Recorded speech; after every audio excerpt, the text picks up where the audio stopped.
Super Supportive by Slaka. Chapter 1. The Boy in the Bubble. He woke to the taste of a blood and the agony of a sharp, terrifying pain. His ears rang. His head pounded. His bare chest was pressed to the carpet his parents had installed in the new apartment just a week ago. It still smelled funny, gluey and artificial. "Daddy!" he screamed. "Mama!" Blood fell from his mouth onto the carpet. One of his arms was caught under his body, and he couldn't move it. Something had pierced the side of his stomach. It hurt. It hurt so much. He called again for his parents, but his own voice sounded weird, distant. On the floor, all around him, shards of glass sparkled in the orange glow of his nightlight. There was wind in the room. The window must have broken, but he couldn't see it from here. He looked around as best he could and spotted Wummy, plump and smiling, lying beside him. The stuffed wombat was half hidden by a comforter that had spilled over the side of the bed. Sobbing, he reached for Wummy with his good arm and grabbed him by the ear. Beneath them, the building shook. A fire alarm began to shriek.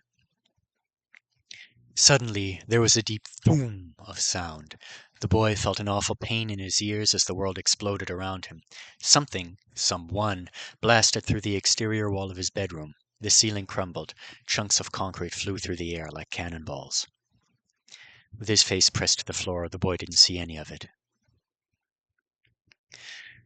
But he felt small pieces of rubble hitting his back. Then he felt a crushing, smothering weight as the mattress from his bed landed on top of him. Pain from whatever was stabbing into his side shot through him, making every muscle spasm. He screamed as loud as he could. In response, he heard nothing but a terrible rushing noise and an endless high-pitched whine. Something heavy landed on the mattress. The air was pressed from his lungs. He couldn't breathe. "I'm going to die. I'm going to die. Help!" Dying was painful. It was dark. He wanted his mother. He wanted light. The boy didn't know what had happened. Maybe he had passed out.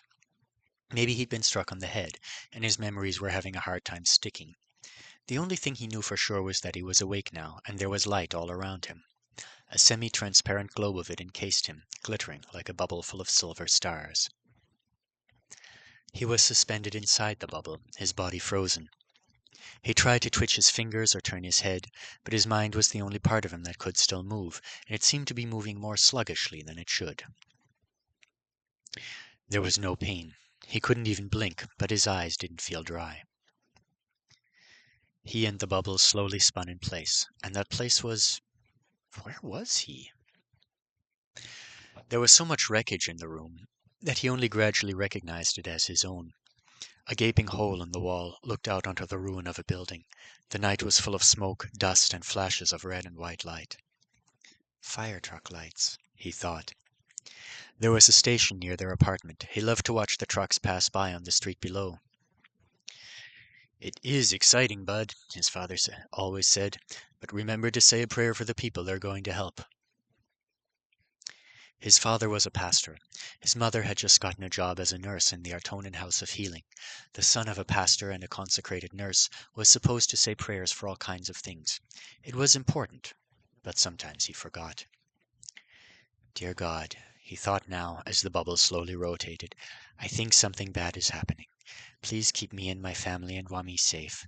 Please be with the firemen and don't let them get burned. Please take care of the people the firemen are going to help. Amen." Next, an Artonin word chain to call good fortune from the other worlds. He only knew a few of them, and he only knew them in English. Most people said that was useless, but his mother's boss said no faithful intention went completely unrewarded. "My heart calls out to another in good faith.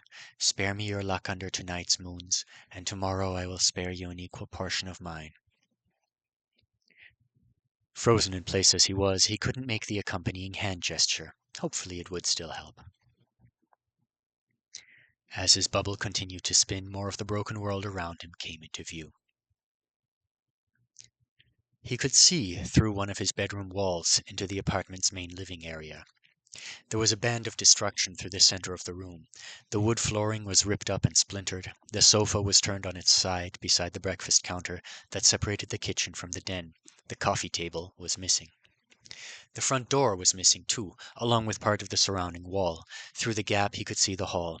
Dim emergency light strips near the ceiling illuminated a neighbor's door. Dark liquid was spattered across the pale paint and the shiny brass number plate.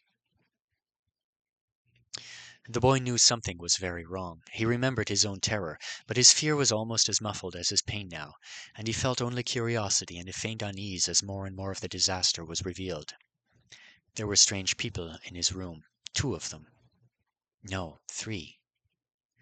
They were against the wall, beside the small bookcase he and his mother had decorated with animal stickers on the day they moved in. First he noticed their clothes. The woman, her brown hair braided around her head like a crown, wore combat boots and what looked like a blue motorcycle jacket that sparkled with the unmistakable glitter of real magic. She crouched beside a seated man with black hair and a sculpted beard. He was dressed in an armored bodysuit in the same shade of dark blue. No visible magic sparkled over him, but a sigil was emblazoned in the suit's chest. They're superheroes, thought the boy. Real ones. Excitement stirred inside him for the briefest instant before stifling. The man was weeping and shaking his head, staring down at the palms of his trembling hands as if they didn't belong to him. The woman reached out toward him, biting her lip. He jerked away. On the floor at their feet, the third stranger lay still. He was a teenager, the boy thought, though it was a little hard to tell in the flashing lights. He wore a black hoodie, and his pale face stared up at the ceiling, unblinking. Is he frozen like me? But no, the person in the hoodie wasn't inside a silvery bubble. He was sprawled across the carpet, and as more of his body came into view, the boy saw that it had been ripped nearly in half. Horror rose only to drain away, as if someone had pulled a plug.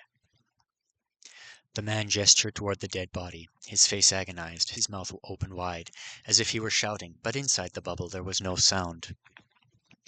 The woman looked toward the body, too. Her face was serious and sad. She reached over and gently shut the dead boy's eyes. She closed her own and said something. Maybe she's praying, too. Then she stood. As she did, she glanced up and looked at the boy in the bubble. Their eyes met. She seemed startled and upset for a moment before taking a deep breath and hurrying toward him, smiling broadly. It's a fake smile, he thought.